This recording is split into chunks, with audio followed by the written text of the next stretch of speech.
You know, I wouldn't want to engage in an argument with the governor, but that Munene talk is political. Bishop Kemeu, I really admire the way you conducted this whole very important ceremony. Allow me to say pole to Mama Tabitha na watoto, who include the only begotten son. Where is she? And to tell you, this is what I can tell you. Because you have heard from Jonathan Zola, the younger brother to your husband, tell us very graphically, or was it him, or was it to the other one who used to be beaten by the mother, how they would sleep. They would share a gunia, a sack, and call that a blanket. See how the Lord has been kind to you. It is the same God who is the same yesterday, today, and forever. Psalms 35, 27, I beg your pardon. 27, I think 35. That is what I want to give to you. I have been young and I have been old. I've never seen the righteous forsaken, or their children begging bread. These children are blessed because of their father, and not just them, and their descendants. In fact, King James Version talks about their descendants. So even, was it Lulu? What's the name of the young guy? The little boy? Luke. Luke. Even Luke and his descendants never begged bread because their father lived righteously. And that is why we are here. I celebrate Mzee Bishop Mutua. And in fact, what my heart is telling me is I'll come and greet you now. Stand for the truth. Stand for the truth. And was it Paul who said, preach the gospel out of season and within season. Come rain or shower. Because you are the salt of this earth, our country. Bishop Lai, I celebrate you wherever you are. And the JCC, Bishop Kababu and your teams. The United Clergy, standing strong. Bishop Zomo and others. So, I sometimes think this community of Akamba, my brother Rigiji, from the Levites. These are the Levites. A lot of them. These are the Levites in my view. Yeah. They were there always doing that work. But be that as it may, as we say goodbye to Reverend Zola, I'm able to draw a parallel, and forgive me for it. Now I know that righteous, true men of God actually cheat death. Don't say bishops are cheats. They actually cheat the devil, but are always faithful to God. Because Bishop had a stroke a year ago, or is it 15 months ago? And he didn't go. Like one of the children said, just like the example of Ezekiel was given 15 extra years, Bishop was given 15 extra months. What a parallel. So, and as it occurred to any of you that he passed on Fool's Day, he cheated Satan. He just went to rest. On Fool's Day, cheated the devil and went to rest. Unless you people have not given us a correct date. On 1st of April. on Fool's Day. So Satan stands defeated and cheated by the righteous man of God. There's a parallel between men who die in their line of duty, like Reverend Zola, and generals. Men in our defense forces don't believe generals die. They fade away. They just fade. But has it occurred to you that today, again, a parallel? On this day, our chief of defense forces faded. Or did he die? The late General Ogola. His story is all over in the print media today. Allow me to say, to repeat, I never like to talk much about my own experience, but I pray. I prostrate before the Lord. And I know that General Ogola was taken out. Are we then going to develop, Bishop Kimeu, how does a nation grow? You have had various versions. Various versions. When people live peaceably, remember, I think the book of Ephesians, as much as lieth in you, live peaceably with all men. When Kenyans will learn to live peaceably, and the East African region, and the African region, say no to political killings, say no to planned accidents. So say no, because by the way, when it happens, and you're in the spirit, you know this is not a normal accident. Therefore, when nations will tolerate dissent and our own constitution, which Mzee Kibaki bequeathed to this land, and we are honored to have worked with him, Constitution 2010, apart from our Bible, while we are here, if we are guided by the principles, the values under Constitution 2010, then there will never be political killings, there will be political tolerance, and people, men and women, will bring out the best in them, Bishop Kimeu, without fear. You cannot have a nation develop out of fear, out of chaos. That is my prescription. And I know that this land will grow. I'm very optimistic that because of the contribution of the church and men who have rested in their line of duty, like Bishop Zola, I know the younger brother Jonathan, because he invited us with the clergy in Embakasi. He's a chairman of all the clergy in Embakasi. I think both Embakasi North, the South, the Central.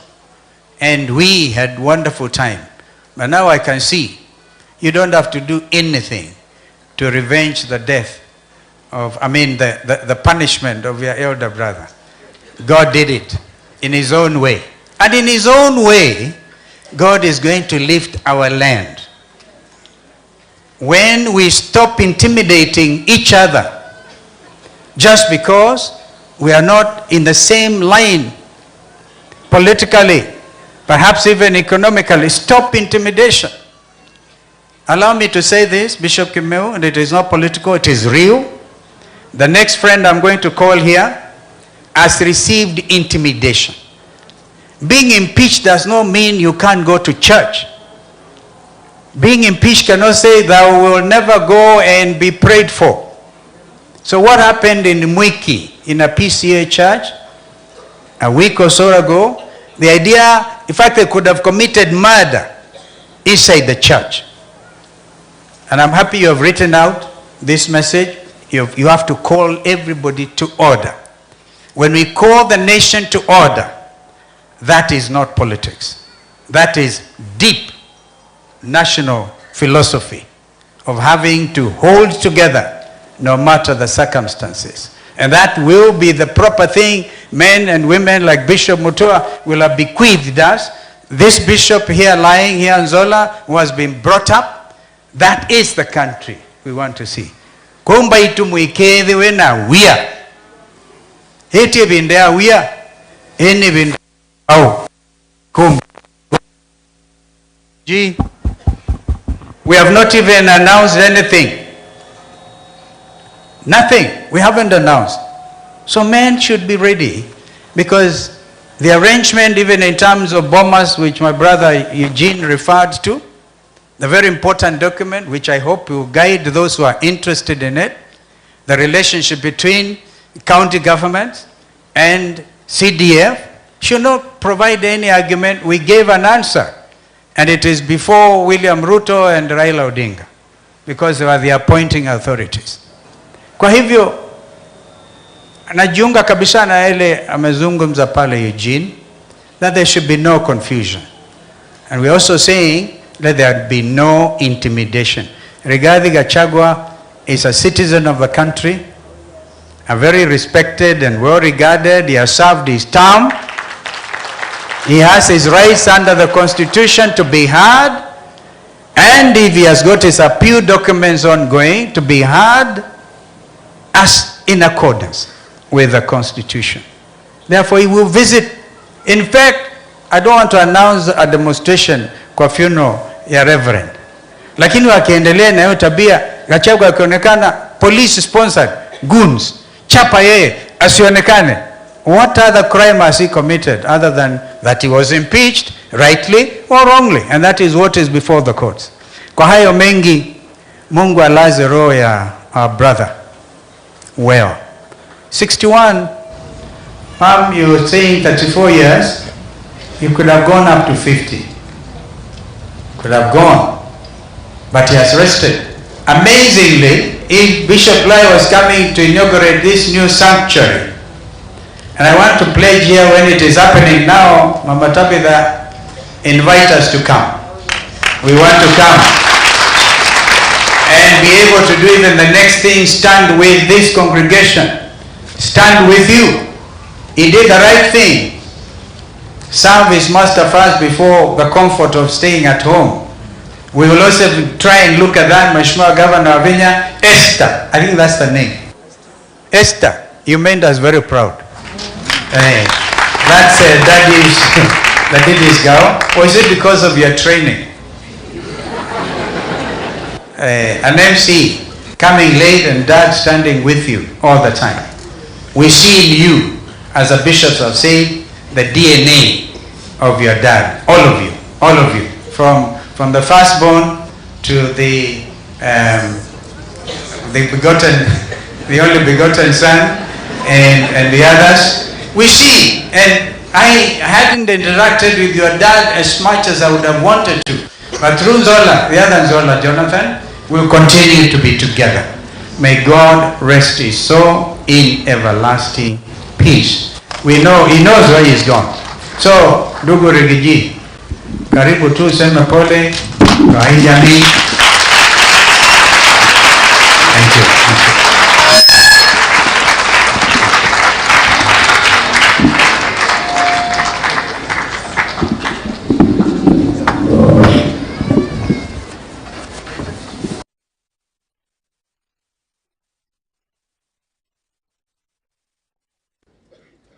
Familia, Mama Tabitha and your children, and the larger family of Reverend Nzola, Your Excellency Dr. Kolonzo Musyoka, Your Excellency Governor wetu wa Vinya Ndeti, the Governor, the Senator, the MP, na wale wote ambaye mumefika. Waitu moyaseo? Moyaseo ingi? Moyaini museo? Mabinda onde? Muriega waitu? Muriega rigi? You know you are our cousins. Si mnajua hiyo? Sisi ni makazini, si ndio? Mimi nimefika hapa na Pastor Dorcas kuja kufariji hii familia ya Mama Tabitha na watoto wake kufuatia kifo cha Reverend Nzola. I did not have the privilege to know him in person, but my wife Pastor Dorcas had a good working relationship with him, and she told me we must come. He was a great man of God, and listening to the tributes and the eulogy here, the testimony of his people, his wife, his mother, his children, and all those who have spoken here, is a man I should have met. But be as it may, Mama Tabitha tunasema pole na watoto. Mungu ampatie nguvu. Hatuwezi uliza Mungu maswali, tutakubali yale Mungu ambaye amepanga. We wish you strength. We want to encourage you. Tutaendelea kumwombea. And we want to thank all those who have come to support this family in difficult times. I am happy to come to Katelembo because I've never been here before. But I remember, na nimesikia Senator akiongea, 1992. I was personal assistant to Professor Philip Mbithi at Harambee House. Tukaambiwa kuna watu pale Uhuru Park wamekuja hapo scooters, wanataka kwenda kuona Mutembei. Nikatumwa na Mbithi hapo, nikakuta ni watu ya Katelembo. Hapa ndio Katelembo. Have those quotas been settled or not? So hapo ndio nilisikia mambo ya Katelembo, tukazungumza na hawa, na DC alikuwa anaitwa Ogongo, tukawabebeleza wakarudi. Mimi sitaki kusema mengi kwa sababu mimi nazungumzaga once a week, mwisho ya wiki. Na sasa unajua wiki iko katikati. Sasa nikizungumza sasa sitakuwa na ya kusema. Na Bishop amesema tusiongee siasa. Sisi hatuongeage siasa. Sisi tunaongeaga ukweli. Na ukweli lazima ufanye nini? Sababu we have a responsibility ourselves as the church to stand for the people of Kenya. Parliament has been captured. The opposition has been compromised. There is nobody remaining to speak for the people of Kenya unless the Church of Christ does so. Kwa hivyo, wachungaji wetu, you have to step in that role because nature abhors vacuum. Na ndio mumeona saa ile mlinyamaza watoto wetu ya Gen Z wakaongea. Kwa sababu nature abhors vacuum. Somebody must speak. So when opposition walinunuliwa na Ruto, bunge wakakuwa compromise, kanisa ikanyamaza kidogo, watoto wetu wa Gen Z wakajitokeza wakaongea na wakauawa. Na hii shida yote unaona Kenya ni kwa sababu ya kumwaga damu ya watoto. Hata mkoloni, the British colonialist alikuwa pale kwetu kwa mlima. Ruto as a colonialist he never went for the children. Aliwachana na wamama na watoto. So tumepata utawala unapigana na watoto wadogo. Watoto wakiandika vitu hapa kwa mtandao wanashikwa, wanatekwa nyara, wanauawa. Umeona watoto pale Butere wametoa mchezo ya kuigiza. Hata wakati wa Moi kulikuwa ridiculous. Moi never took any action. Si ilikuwa inaitwa ridiculous. They were enjoying because it is satire. It's a mirror of society. And Moi never took any action against ridiculous. Kibaki alikuwa pale, kulikuwa na some caricatures there, wanamuonesha vile anaongeanga. Kibaki anaendelea na kazi. So hii maneno ya kuumiza watoto ni mambo inatushangaza sana. Sana sana. Na umeona nimesema Southern pale Sudan, dhahabu inaletwa Kenya, bunduki inanunuliwa hapa, inapelekwa huko, inaua watoto na kina mama. So the church, you must speak for us. Because if you don't, other people will come up to speak. Na watauawa. Na kwa sababu nyinyi hamwezi uawa, sasa nyinyi muongee. Si ndio? Wanaweza ua hii watu ya kanisa? Lakini juzi wametuma watu kanisani kuua sisi ndani kwa PCA. Hapo Mwiki. Na unajua hii watu ni wajeuri, wanadharau watu ya kanisa sana. Saa ile wametuma watu kanisani to discredit the altar. inside the church ati ndio kanisa ya PCA itulie kwa vile wanadharau wachungaji. Huyu Sudi amepatiwa milioni 2 peleka kanisani ili watu watulie. Ni madharau si madharau? Let us respect the church and let us honor the altar. Hata kama ni nini, hakuna haja ya kutuma wahuni ndani ya kanisa. Tuheshimu kanisa kwa sababu even in all difficult times, watu wakipata shida wanapotelea ndani ya nini? Ya kanisa. So let us respect the church. Nikimalizia, Bishop ameuliza about how does a nation get developed. A nation gets developed when the leader of that nation puts the national interest ahead of commercial interest. That is the answer.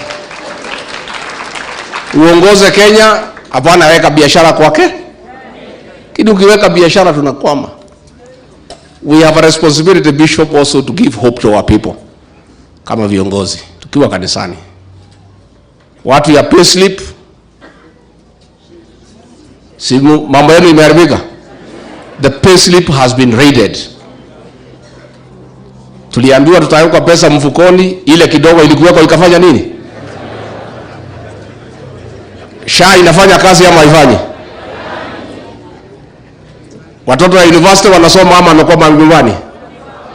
So if we are here in Katelembo, ni jukumu letu tukiwa nao viongozi to give hope to our people. Tumesikiza Wakenya wanasema tupangane, tutafute serikali mpya mzuri ya kusaidia Kenya. Na hiyo tunafanya. Na huyu kiongozi wenu Kolonzo Musyoka, huyu Eugene Wamalwa, George Natembea, Fred Matiang'i, Rigiji yako hapo jikoni ndio na chora maneno. And I want to assure the people of Kenya, we have a formula to give you good leadership. And your son Kolonzo Musyoka is a serious player in that negotiation. Na I want to assure nyinyi watu ya Ukambani, huyu kiongozi wenu na nyinyi tutalegesha heshima yenu kama jamii. Mumedharauliwa miaka mingi sana, si ndio? Si mumedharauliwa sana? Sasa tumeshikana. So watu ya hapa ni Mount Kenya South na sisi pale, watu ya jamii ya Mlembe wako hapa, Wamaa wako pale, Wakisii wako pale. Wanajaribu kutuunganisha ati vile tunaweza kosana mapema. Sisi si wajinga. Hakuna hatuwezi kosana. Kwani sisi ni wajinga? Tutakaa namna hiyo tuseme kitu, tutaongea huko December 2026 tusema ni nani. Kwa sababu tukisema saa hii watatukoroga, si ndio? But I want to assure you, the people of Ukambani, we as leaders are patriotic and will do the right thing. And will put our selfish interests aside for the benefit of the people of this great country. Netwa yuida ni ado aikaba. Tuwe hamwe. Tuwe hamwe. Tutavuta musumbi. Akaria kevela. Hau ni homuri. So nyinyi msijali, mutulie. Jenzi muko? Mujiandikisha vitambulisho. Na mchukue kura.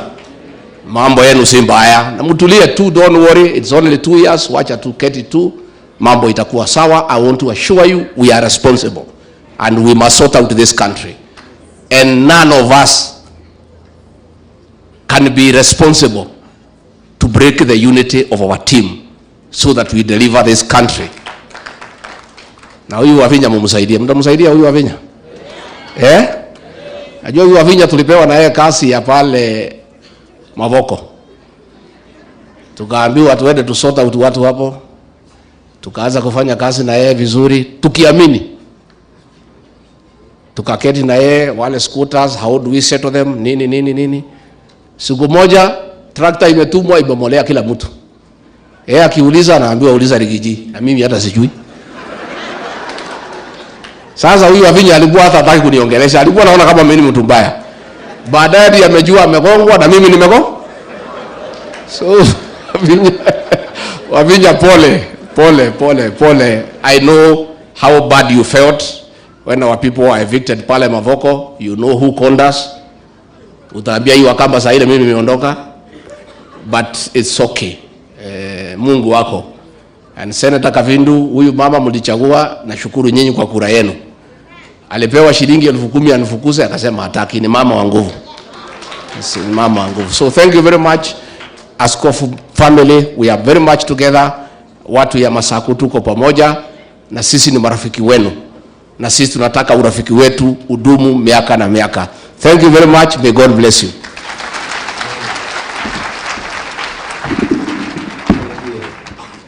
Can you clap nicely for the truth man?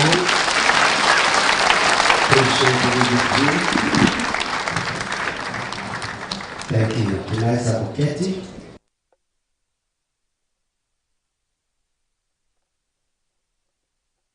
Thank you, sir, and God bless you. We appreciate our leader, Honorable Stephen Kolonzo Musyoka. He is the only first-class, first-world politician in the Kenyan arena. Have you ever seen somebody decent who will not be just mucky for nothing? We celebrate you. Thank you so much. Can you appreciate His Excellency? And then, Madam Governor, you've already been given a second term. Zola Jonathan announced. As I said, she's a woman of the people. All the facilities we are enjoying her, courtesy of Madam Governor. She committed herself to be of help, and we really want to say thank you. Bwana asifiwe. Bwana sehemu yangu, rafiki yangu. When we come for a burial ceremony, it is a church service. Sijawahi kuona mlevi anazikwa na mlevi mwenzake. Hata mlevi akifa bila imani